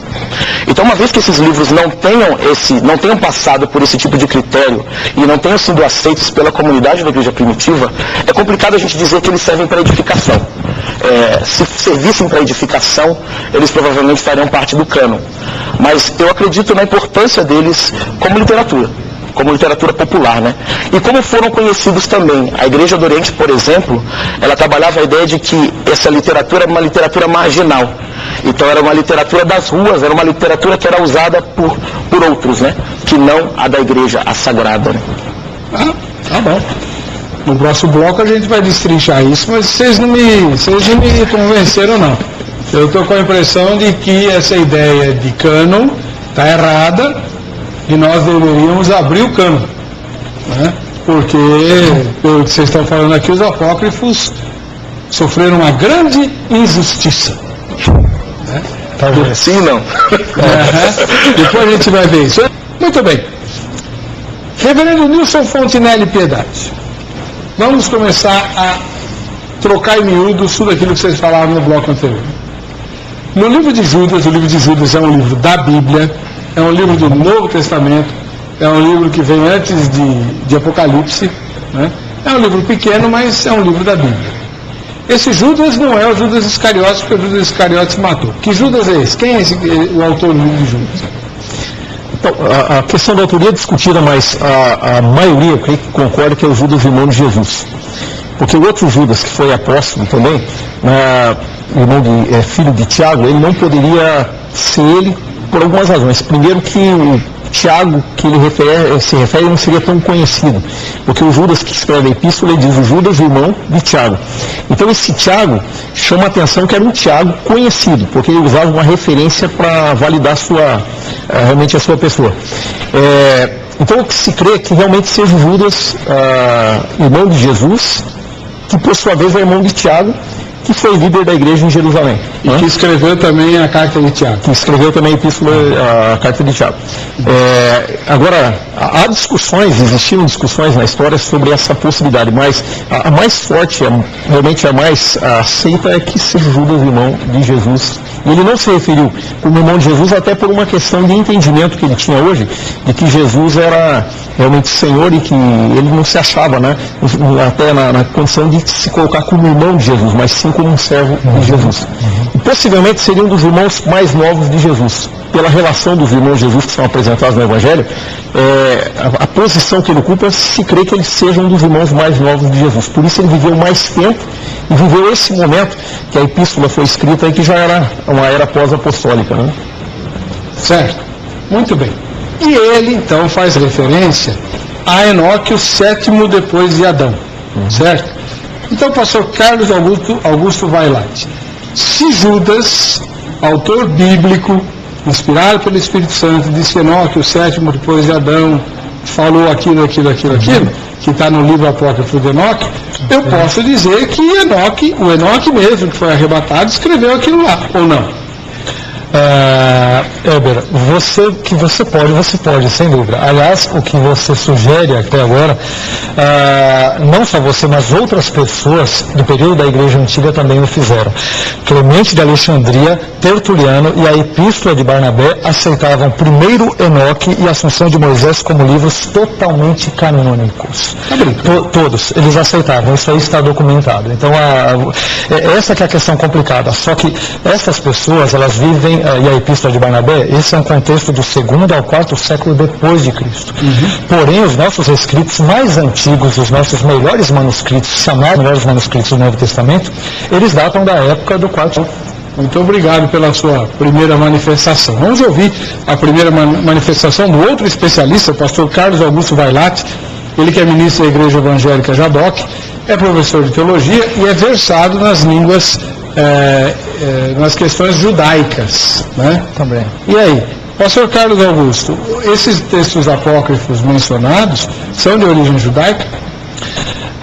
Éber, de uma forma geral, são. Quando nós falamos do Novo Testamento, todos os autores, com a possível exceção de Lucas, todos eles eram judeus. Eu ainda concordo totalmente com o pastor aqui no que ele disse, né, o pastor Nilson, e eu ainda acrescentaria que em todo o Novo Testamento nós não temos apenas textos apócrifos. Nós temos textos, citações a textos pseudepigráficos, temos citações a lendas judaicas, temos citações a textos targúmicos, que seriam versões ou paráfrases em aramaico do texto hebraico, temos lendas, temos pensamentos filosóficos, temos poesias, temos ditados populares e temos provérbios que são corriqueiros do dia a dia. Tudo isso está presente. O senhor começou falando em... Pois não. Que tem textos apócrifos, pseudepigráficos ou pseudepigráficos. Perfeito. Do que se trata isso?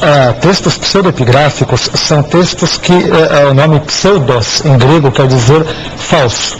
E epigráfico vem de grafém, que quer dizer escrever, ou seja, são textos que têm uma autoria falsamente atribuída a autores que têm maior representatividade canônica. Por exemplo, textos que seriam atribuídos a Paulo quando não são, atribuídos a Pedro quando não são, os próprios que o pastor citou agora, a Assunção de Moisés, que talvez teria sido escrito pelo próprio Moisés antes dele ser assunto aos céus, o próprio Enoque, que teria sido escrito pelo Enoque bíblico. Então são textos, né? O livro da Assunção de Moisés diz isso. O livro de Moisés, sim. E cremos que sim, porque era um crente, né? Que ele também, cremos nisso. De uma forma geral, embora também existam muitas polêmicas com relação a isso. Mas ele subiu para o céu morto ou vivo? Aí nós temos outras questões que envolvem interpretação, né? Se nós entendermos o texto de Deuteronômio 34, onde diz que Deus escondeu o seu corpo, aqui o que eu vou dizer pode até soar um tanto quanto estranho, mas Deus é descrito como se fosse um coveiro, porque diz que Deus o sepultou. Isso. Então, de fato, ele sobe no seu aspecto imaterial, espírito e ou alma, não corpo. Entendi. Perfeito. Agora, então, qual a diferença entre pseudoepígrafo e apócrifo? Porque, para mim, o livro apócrifo é esse, um livro que não está na Bíblia porque quem escreveu fingia ser alguém que não era. Boa pergunta, Heber. Não necessariamente, tá? O termo apócrifo, do grego apócrifos, aliás, é um termo que aparece no Novo Testamento em grego, em algumas passagens. Ele significa basicamente oculto, escondido ou secreto. Não necessariamente esses livros chamados apócrifos, eles acreditava-se na igreja que eles tinham uma autoria pseudepigráfica. Muitos acreditavam que os autores que levavam o nome no livro, eles eram de fato os autores que o escreveram. Então, o livro apócrifo não é necessariamente pseudepigráfico, e vice-versa. Mas pode ser. Por que ele foi rejeitado, então? Então, aí tem várias questões que envolvem os critérios de canonicidade, né? Por exemplo, no Novo Testamento nós tínhamos inúmeros critérios de canonicidade, ou seja, para que estes livros fossem considerados inspirados. Dentre esses critérios, eu poderia citar aqui a questão da circulação geral, ou da catolicidade, ou universalidade do texto, a questão da aceitação pela igreja de uma forma geral, o fato deste livro não ter muitos elementos fantasiosos, o fato dele não conter elementos heréticos, ou seja, serem escritos ortodoxos. Estes são os principais critérios usados para incluir os 27 livros neotestamentários no cânon do Novo Testamento. O senhor, o livro de Judas sofre algum prejuízo por ter lançado mão de tantas fontes não inspiradas? Particularmente eu acredito que não, viu, Heber? Porque, como eu disse agora há pouco, se eu acreditasse que Judas pudesse ser prejudicado, nós estaríamos em maus lençóis, porque o Novo Testamento, de uma forma geral, como eu disse agora há pouco, ele cita lendas, cita fábulas, cita textos mitológicos, ele cita textos targúmicos, midráshicos, talmúdicos, cita a tradição judaica, Jesus cita muita tradição judaica, que não são inspiradas, mas como ele é judeu, ele faz parte de um pano de fundo, de um contínuo cultural judaico, é natural que tais tipos de situações, exegeses rabínicas ou explicações façam parte. Se Judas for prejudicado pela citação a textos apócrifos, que com toda certeza ele faz, eu temo que o Novo Testamento como um todo também seria prejudicado. Bom, isso é uma característica típica de Judas. Então depois a gente vai trocar tudo isso em miúdos, eu lembro o Nilson e você vão ter que explicar por que a gente não usa os apócrifos então, já que os autores bíblicos usam, uai. Seminarista Leonardo Martins, felicíssimo, acredite se quiser, esse é o nome dele mesmo. Ele é aluno do Seminário Teológico Batista Nacional, acabou de se formar, né? Vai passar o irmão? Não, estamos esperando. Você é de que igreja? Estamos à disposição, Comunidade Internacional da Paz. Onde fica isso? Fica lá na Vila Rica, lá na região da Vila Formosa, Chapericanduva, aquela região ali. Cara, você mora na Vila Rica, meu irmão. Abençoado, né? Esse é abençoado. Agora, me diz uma coisa, você gosta dos apócrifos? É difícil falar que a gente gosta, mas também a gente não pode desprezar, né? Até porque a gente sabe que existem muitos tipos de... Paz e graça para você ligado na Rede Internacional de Televisão. É com alegria que começamos mais uma edição do seu programa de reflexão, entrevistas e debates de todas as noites da semana. Hoje nós vamos falar sobre um livro do Novo Testamento. É pequenininho, tem capítulo único, mas o que dá de discussão é brincadeira. O livro de Judas, que por sinal, trata de questões bastante delicadas e discutíveis. Entre elas, o fato de o autor de Judas, segundo alguns pelo menos, ter lançado mão de fontes espúrias para produzir o seu texto. No mínimo, 2 livros chamados apócrifos serviram de fonte de informação ou de inspiração, sei lá, para Judas registrar o texto sagrado. E aí começa a encrenca. Por quê? A Bíblia não é mera literatura, não é? Tem quem aproxime-se da Bíblia como um livro como outro qualquer, tudo bem. Mas para os cristãos, a Bíblia é a palavra de Deus, que foi produzida diretamente por inspiração e intervenção, e zelo e cuidado do Espírito Santo de Deus. Ora, como é que um livro da Bíblia, do Novo Testamento, lança a mão, já que o livro é pequeno, lança a mão de farto material em comparação com o conteúdo do livro, de livros apócrifos que os próprios cristãos não aceitam, porque teriam sido falsos, escritos por gente que não se identifica, que usa nome falso, que traz mentiras, etc. Por que esses livros, então, fazem parte do conteúdo da mensagem do livro de Judas? Isso não o desautoriza como palavra de Deus? Por que é que nós insistimos que o Novo Testamento foi inspirado pelo Espírito Santo, foi produzido sob os auspícios de Deus para ser a palavra de Deus, para guiar os discípulos de Jesus na sua vida, se parte desse Novo Testamento tem origem, no mínimo, duvidosa? É uma questão que vale a pena refletir. E você vai me ajudar a pensar sobre ela, porque está no ar o Vejam Só.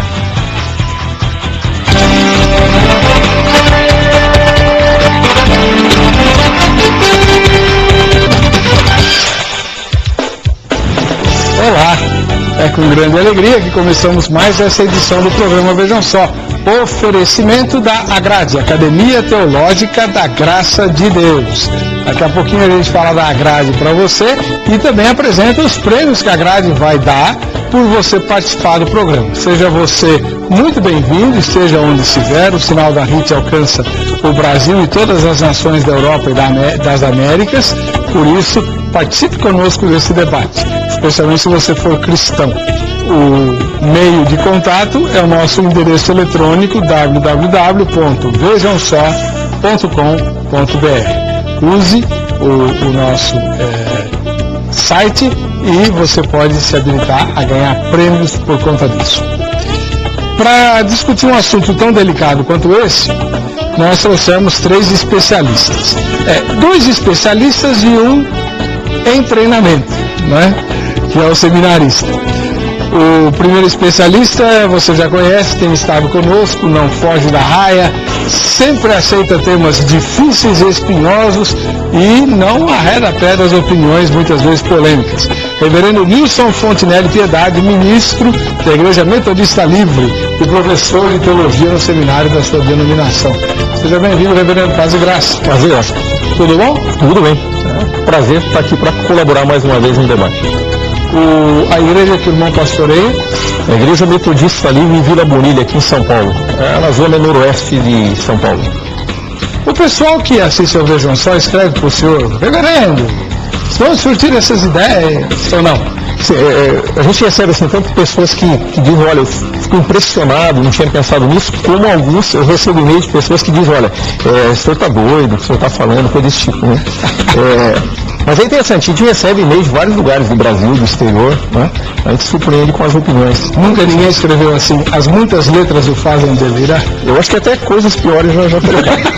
Falando que é para ter cuidado que quando chegar lá no céu, as pragas estão permitidas, porque lá no céu acontece.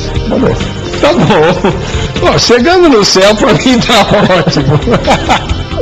Muito bem, do outro lado, pastor Carlos Augusto Vailate, ministro da Igreja Evangélica Jaboque, professor do Instituto Betel Brasileiro, ele que é versado nas línguas bíblicas e também mestre em teologia. Pastor Carlos Augusto, como vai? Paz e graça. Paz e graça, Eder, boa noite aos telespectadores. Mais uma vez também agradeço o convite para estar aqui com os amigos, né, discutindo sobre esse assunto importante que é a palavra de Deus, né? A igreja Jaboque é uma igreja pentecostal? Tem traços mais assentadamente pentecostais. Sim, sem dúvida. E onde fica, pastor? Fica na Vila Alpina, zona leste de São Paulo, né, próximo ali, relativamente próximo da Anhanha-Melo, do crematório da Vila Alpina, mais ou menos, perto dali, né? Dá interesse lá. Rua Doutor Vicente Jacagrini, 834. Tem um casal da minha igreja que mora ali pertinho. Opa! Bem em frente ao cemitério ali, bem pertinho. Opa. Muito bom. E, como nós temos feito mais recentemente, sempre trazemos um seminarista, né? Para nos ajudar a apertar os convidados. E o seminarista de plantão é o Leonardo Martins Felicíssimo, aluno do Seminário Teológico Batista Nacional. Você tá bom? Paz e graça, pastor. Paz e graça. É um prazer estar. Felicíssimo é apelido ou nome? Isso é o que eu mais ouço. É nome mesmo, Felicíssimo. Século depois de Cristo. Então, aliás, houve uma cisma com relação à igreja cristã oriental e ocidental com relação à inclusão ou aceitação desses textos no cânon.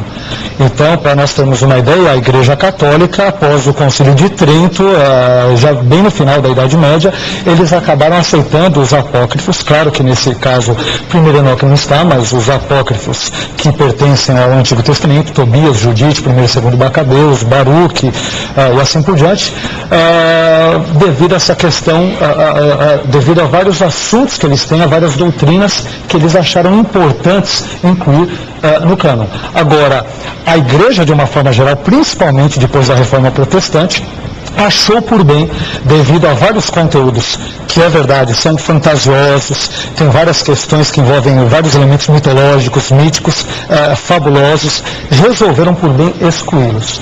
Porém, em outros textos da Bíblia, no Antigo e Novo Testamentos, nós temos outros elementos que envolvem fábulas, que envolvem tradições, como eu disse agora há pouco, envolvem textos que vêm da tradição judaica, rabínica. Por que estes textos foram incluídos? Então, o que nós entendemos, Heber, é que o autor bíblico, por vermos que o que ele escreve é algo inspirado, então tudo aquilo que ele cita adquire também um caráter de canonicidade ou legitimidade. Porém, como a gente viu agora, Clemente de Alexandria, Tertuliano, Epístola de Barnabé entenderam que primeiro Enoque todo, e inclusive a Assunção de Moisés, eram canônicos. E vou mais longe ainda. Eram livros populares para a igreja primitiva e para a igreja antiga. A igreja primitiva e a igreja antiga lia, gostava e se identificava com o texto de primeiro Enoque e com o texto da Assunção de Moisés. Mas que no final do quarto século, devido aos concílios orientais e tudo, eles acabaram sendo excluídos do cânon. Mas sempre tiveram sua importância histórica, doutrinária, desde que concordem com aquilo, com as doutrinas ou com a ortodoxia canônica neotestamentária, e também literária. Então como o Leonardo aqui disse, né, eu vejo esses livros importantes não só como literatura. Eu vejo eles importantes como um depoimento histórico, uma importância histórica, e inclusive doutrinária também, não em tudo, mas simplesmente, principalmente naqueles elementos sobre os quais o Novo Testamento fala, ou sobre os quais eles lançam luz sobre o Novo Testamento. Lançam luz? Lançam luz. Luz. Lançam luz. Eu acho que é uma coisa que Jesus não faz, né? Lançam luz. Nada. Mas enfim, pois não. Deixa eu fazer uma pergunta para o Felicíssimo, nosso seminarista. O irmão tem alguma pergunta para fazer para os dois? Eu agora achei intrigante o comentário do Vailate com relação à doutrina, uma vez que ele citou o Concílio de Trento, por exemplo, né, explicando, e dali surgiram os livros deuterocanônicos, né, canonizados posteriormente, né, pela própria Igreja Católica. Perfeito. E nós sabemos, obviamente que eu não vou conseguir citar alguns aqui, mas me falo do que eu recordo do que li, né? Sabemos que algumas dessas literaturas consideradas como apócrifas, por exemplo, contêm doutrinas católicas, como, por exemplo, a doutrina do purgatório. O senhor não acha que seria complicado nós trabalharmos uma ideia de que esses livros poderiam servir como pano de fundo para lançar luz ou ter alguma importância na área de doutrina, uma vez que eles carregam consigo conceitos doutrinários que se divergem tanto do que nós compreendemos como fé cristã protestante? Perfeito, boa pergunta. Eu entendo que não, Éder, respondendo também ele aqui, vendo aos telespectadores, pelo seguinte: vamos pegar uma área, aliás, quando eu estive no próximo programa, no programa anterior, eu trouxe aqui meu livro, apresentei aqui sobre demonologia. Se nós entendermos, por exemplo, eu vou citar este exemplo, eu posso citar vários outros, tá? Mas nós não temos uma demonologia desenvolvida no Antigo Testamento, nós não temos. Não existe nenhum termo que seja inquestionavelmente traduzido por demônio no Antigo Testamento. Tem termos, mas há dúvidas. O do mais comum é o termo shed, cujo plural seria shedim, que até no hebraico moderno é uma referência a demônios. Agora, essa ideia, por exemplo, de Satanás, de demônios que o seguem, que é clara no Novo Testamento, quando ela surge no contexto dos textos apócrifos e pseudoepigráficos. Quando digo que eles lançam, portanto, luz, por exemplo, sobre o conhecimento demonológico bíblico neotestamentário. Os textos apócrifos, eu vou citar de novo o 1 Enoque, capítulo 6, versos 1 a 4, vou citar o testamento de Dan, de Azer, de Naphtali, de Zebulon, todo o testamento dos 12 patriarcas, eles lançam luz sobre não somente uma hierarquia demonológica, como, por exemplo, com relação a várias outras questões, e dão a Satanás, ou a figura do diabo, aquela personificação, aquela figura da personalidade do mal. Nós devemos esse desenvolvimento, por exemplo, aos textos apócrifos ou pseudoepígrafos, que não estão excluídos do contexto em que Jesus vive, em que Paulo, Pedro vivem e pregam. Então, nós não podemos ignorar. Quando eu digo que lançam luz, não é lançar luz, claro, sobre elementos heréticos, né? Como cristão que sou também, evangélico, eu não aceito, por exemplo, quando, segundo Macabeus, diz que nós devemos orar aos mortos. Não creio na questão do limbus patrum, limbus infantum, onde as crianças morrem e vão para lá, na doutrina católica, né? Agora não vão mais. O Papa disse que não tem limbo. Pois é.